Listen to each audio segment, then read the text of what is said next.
That is, you know, that's technical difficulties in a nutshell. Oh man. Well, we'll wait for people to file in here, but I'll give you the floor, Steffi, if you want to just Hold on, let me retweet it, huh? say Yeah, whatever's I on your think mind. I don't even know where we were, but We I think were, that even just talking about yeah. even the NFC East and general, I think that there's such a difference between what Washington and the Giants are doing versus and the Cowboys are definitely they're gonna stay they're gonna be okay. I just the O line, the defense, there's just you need to see some progression there. I think without those two things, it's hard for me to think that they're going to go as far as maybe the Giants and I always go to use their old name and Washington. Yeah. I think Fitz was I think Fitz was a bad choice, to be honest. I'm not gonna say I love Fitz and I'm excited for it, and especially from a fantasy perspective. But if you actually, I mean, the man has 16 games since 2015. He's getting older. He's never been a guy. He's not a full season guy. Yes, he's fantastic when he comes in and saves the day.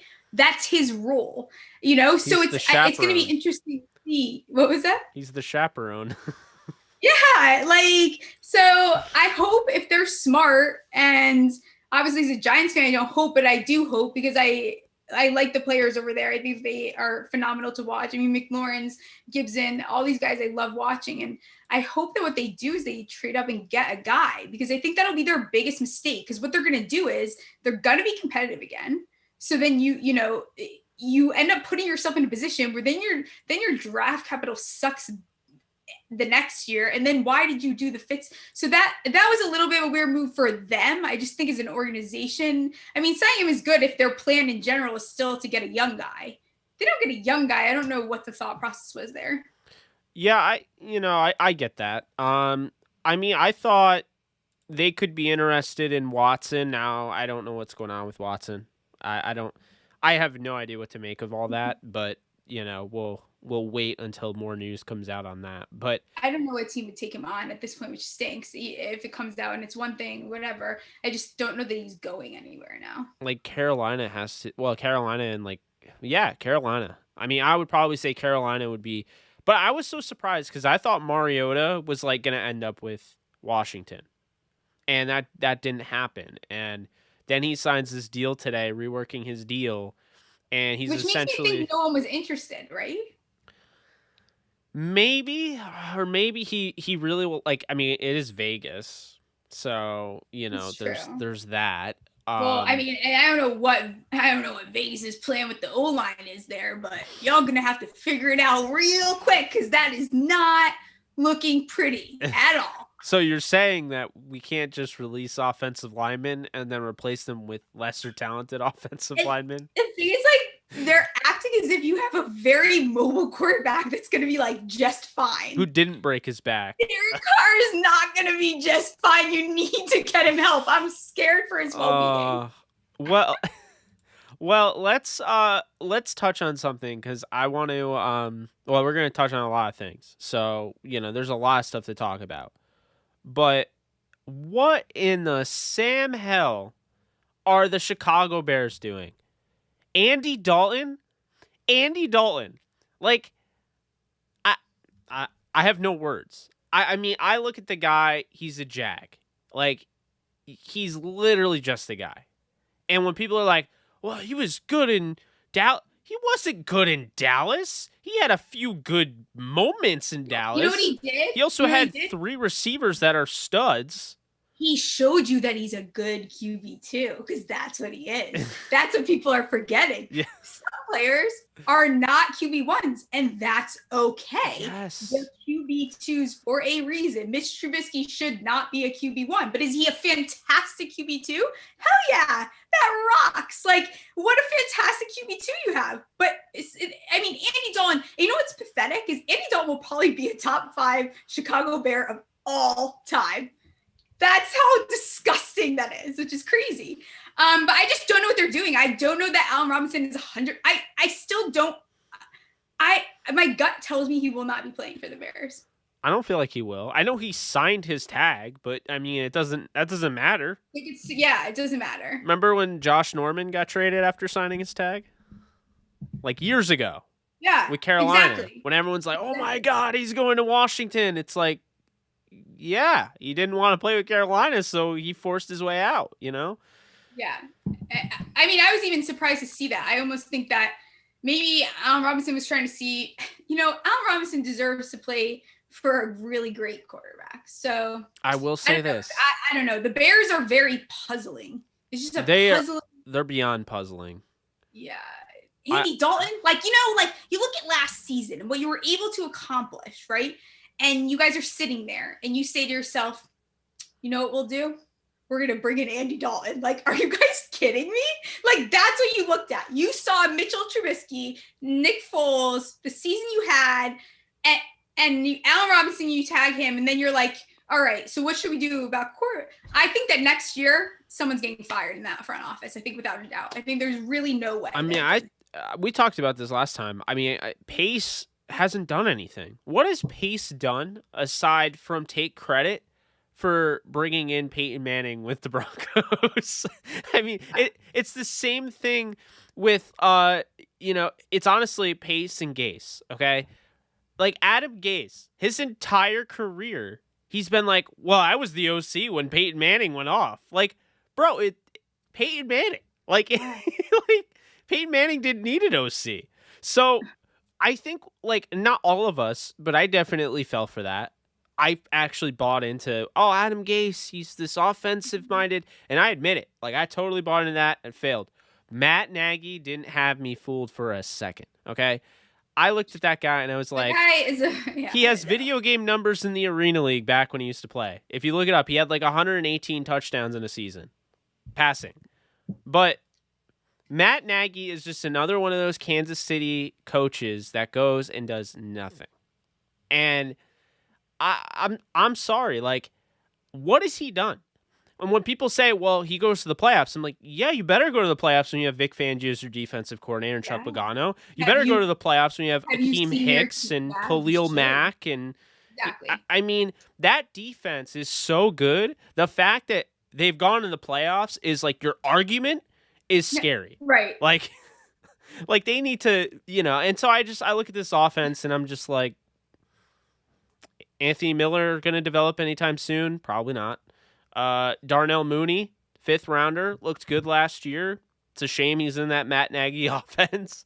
They just signed a running back, right? I thought they just signed a running back. I feel like everything that they do since the Andy Dalton, I'm just like, I can't help you. I don't know how to get excited right now. And I think Andy Dalton, I will give him credit. Like he did. There was games where I was like, okay, Andy Dalton, like you look pretty good, dude. Hell yeah, do your thing. You're also playing in the worst division in the entire NFL. It's not that exciting. I mean, you've got teams that are broken down beyond repair, and then people are like Andy Dalton. No, it's not Andy Dalton. It's like CeeDee Lamb and Ezekiel Elliott and Pollard and all these guys are really good. And Andy Dalton is just a functional dude. But I mean, it's not going to be. This isn't the NFC East. Oh, absolutely. I totally agree with you. And I find it funny. Some people will disagree with me, but bad for Bears fans. So I do because they thought they're. I feel really bad for them. They're getting Wentz. They think they're getting Wilson, and then they don't get. So you get all your hope up. You think you're getting Watson, Wilson, or Wentz, and then you get Andy Dalton. Like, come on, that stinks. And I feel bad. That sucks.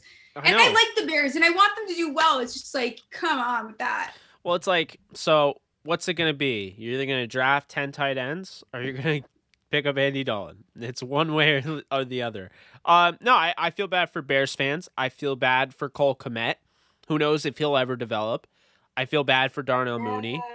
I was going to say this earlier, and this is maybe, something that I probably shouldn't say, but I'm going to say it anyway. Allen Robinson gets too much, sympathy. This is somebody that passed up the opportunity to play with Aaron Rodgers. Like, he chose the Bears over the Packers. So, I can't really feel sorry for the guy. Like, it's always like, save Allen Robinson, free Allen Robinson. Oh, he's phenomenal. I'm not saying he's not What are you guys phenomenal. freeing him from though? His numbers are like still good. Well, Like, no, are we freeing him from not winning like a type? Like, what are we freeing? What are we freeing Allen Robinson from? Like having a shitty people quarterback. Get bored and they like people putting have free. shitty quarterbacks all the time. So like, and you could have went. You had the option to not have a shitty quarterback and to have one of the greatest quarterbacks of all time, and you chose. Like, I don't know. I got nothing. I got nothing for that. I just don't know what to tell you. This is why I'm like, all right. I want to see him do very well, but at the same time, it's like, I just don't think he's going to play there, though. I'm not convinced. That's one that I'm not buying. I'm not buying that. I mean, he shouldn't. But one thing I'll say about this this division, I think it's the Packers by a country mile. Okay, I think I've said it. I think I said it on our show. The Vikings need to go up, and they need to do what the Chiefs did. Go out and get that Patrick Mahomes like option in the draft. The Vikings need to move on from Kirk Cousins because you got further with Case Keenum, because Case Keenum brought you to literally the doorstep and you just had to open the door and you couldn't, to the Super Bowl. Kirk Cousins isn't cutting it. You have weapons. Go out, get a Trey Lance, get a Zach Wilson, Justin Fields, somebody like that. Trade up and get your guy, because this isn't working. And you're not going to compete with Aaron Rodgers in Green Bay for the next 2 years or so. So go out and get your quarterback, build yourself up to the point where you're not just like sniffing the playoffs, and actually try to finish the job and win a Super Bowl. I stand by that. I just don't really know what they're doing, but I think he needs to prepare for who is after him too. Yes. It's like, it's cool. Like, you can rock with him, like whatever you guys need to do. He's not falling apart. He's not, and he looked pretty good. It's it's another one of those quarterbacks. It's good. And then he shows like times being great. He's always going to go down as a quarterback that people talk about, and that's awesome. But I think you need to prepare this team. The Vikings, like, sometimes just like, you have no excuse either. It's what is going on. So yeah, they definitely need to, their defense needs some patches, and there's things that need to get addressed. So I don't know I haven't even looked at what they'll do in the draft. They're like a team that I always kind of just, they're going to be good. And we'll see if they pull off a good draft or whatever. Have they done anything in the, they got what's his face? What is his face? I don't want to say his name. They got a giant, and it's okay. They got Dalvin. Mm-hmm. The other, they have two Dalvins. What is up with that? Yeah, well, I was going to go into the fact that, and again, not many people will agree with me, and I don't really care when it comes to this. The Lions aren't tanking. And the Lions, I don't think, are going to be that bad. I know it sounds crazy.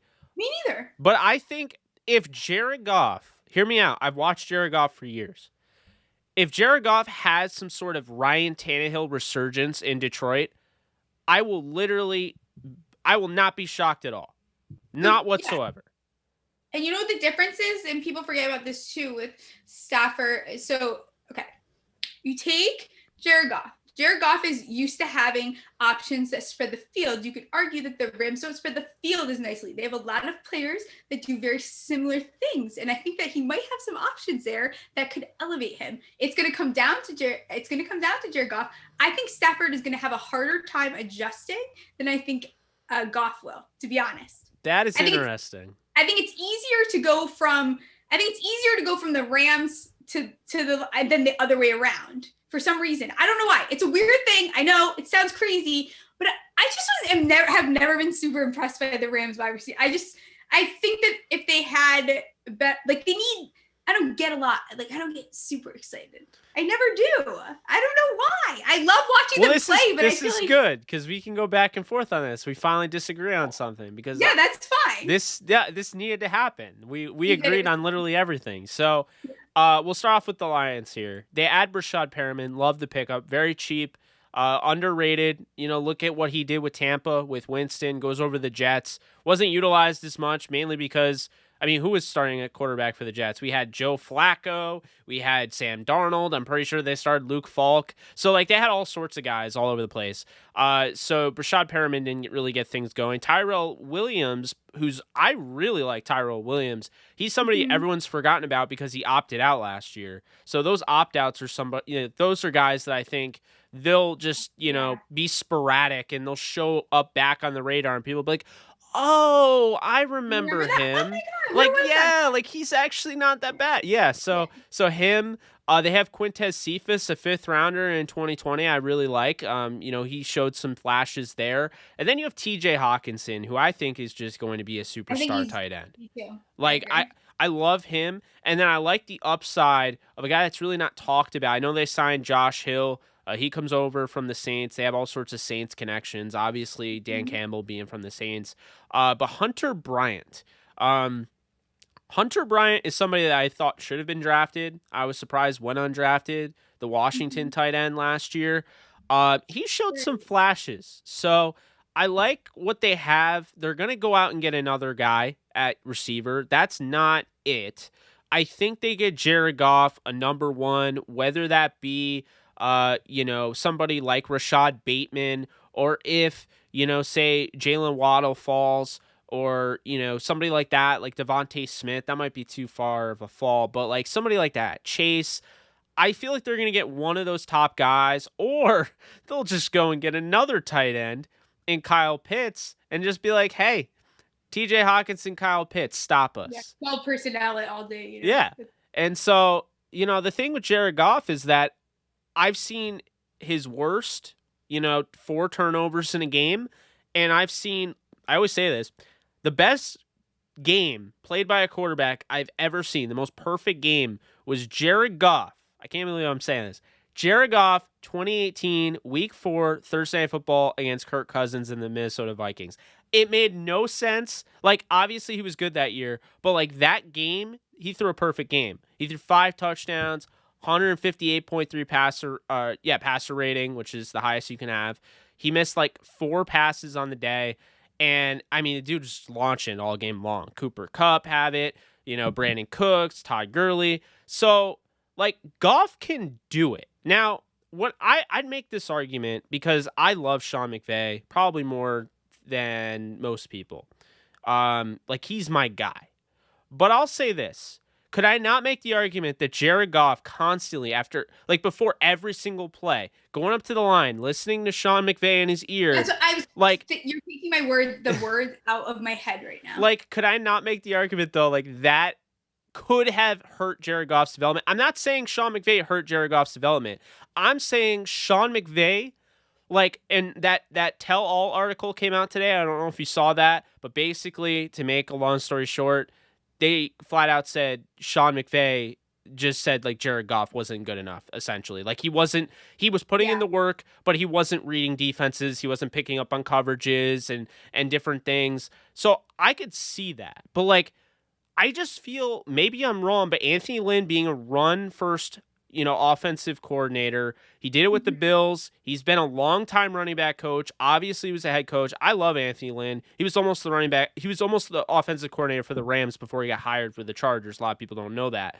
But could I make the argument like that is the perfect offense for Jared Goff to be in, because you're not having to do too much? I think you run the ball with DeAndre Swift, Who is you know, someone? Yeah. and Jamal Williams. I love that pickup. I love that pickup. I So think it's they're great. getting him like weapons, and plus their offensive line, aside from Abushi, who's now gone, they all returned. And I keep hearing And how they're so bad, but I honestly don't think they're that bad either.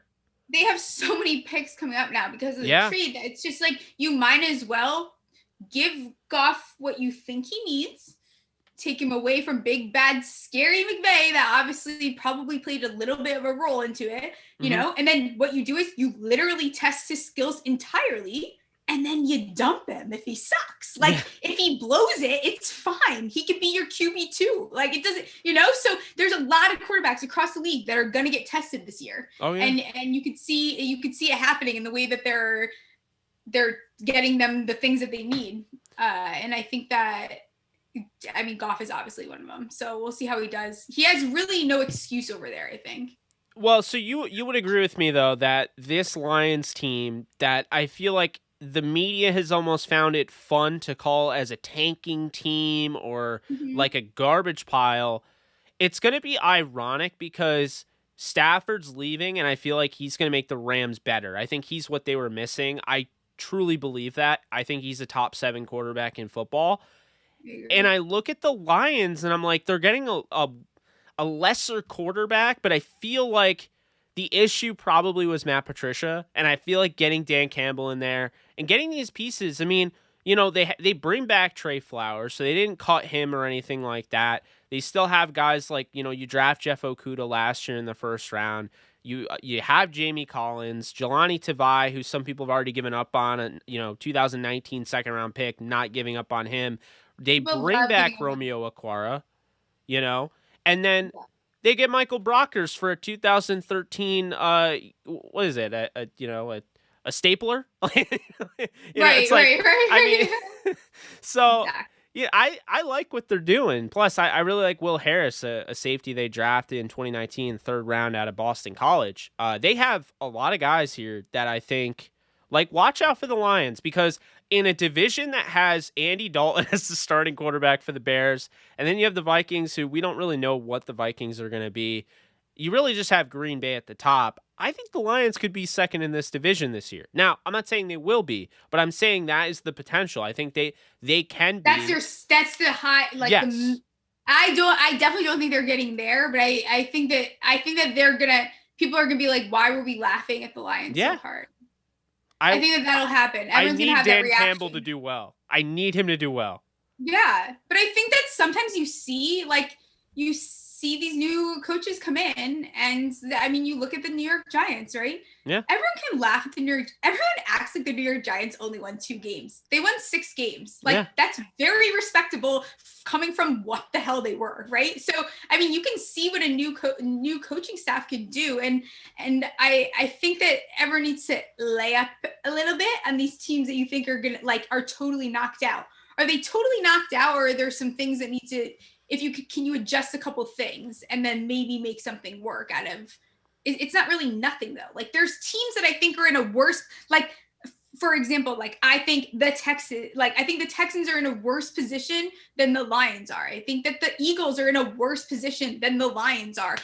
So moving forward, it's just going to come down to what they're able to do over, like, this offseason and how they can pull it together. But I don't think there's any reason for the Lions to go like 3 and stuff. Like, I think that they could very much still play a respectable season.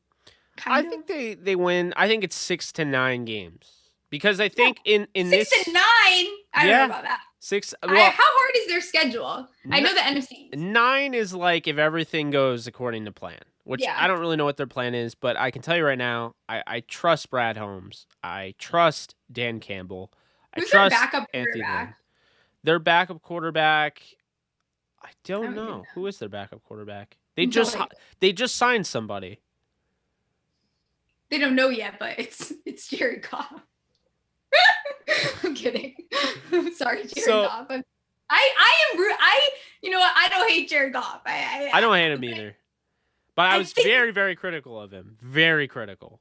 Yeah, but this is it for, like, Jared Goff. There's a bunch of quarterbacks that are like, this is it. Like, if you blow it now, you're done. Like, you're going to be a QB2, period. Like, it's inexcusable. Wentz is one of that. Like, these guys, you don't have any more excuses. Done. Like, you messed up again and you're going on the bench. No, I agree with that. And kind of sticking with the NFC here, and then we'll head over to the AFC, because you mentioned Wentz. I do want to talk on that. The Lions have a hard schedule next season. They've got a really bad schedule, so maybe not. All right, maybe 6 to 7 wins. But anyway. They have, like, the 6th strongest schedule in the Are you kidding me? Poor Lions. That sucks. That's so mean.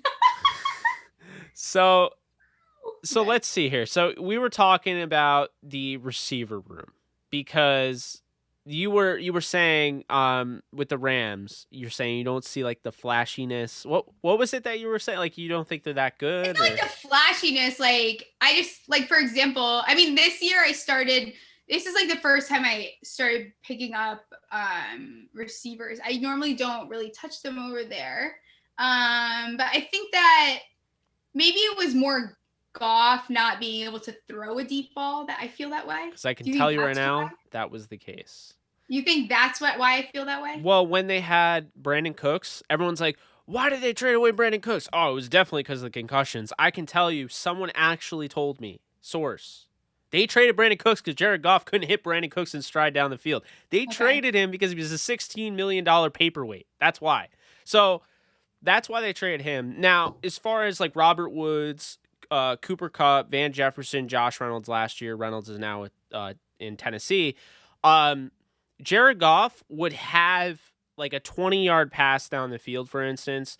It'd be, contested. Stafford will hit that throw every time. But like Goff would be like, the double clutch, and then he'll be like, oh, there's Cam Akers, and just like dump it off. Or like, oh, there's Darrell Henderson. And I love Cam Akers. I'll tell you, I do adore Cam Akers. Like, I love me some Cam Akers. So I think that Stafford definitely will like it. So I think it's going to test Stafford just in the sense that it's like, are you everything that everyone's been talking about? So like, here you go, dude. This is his time.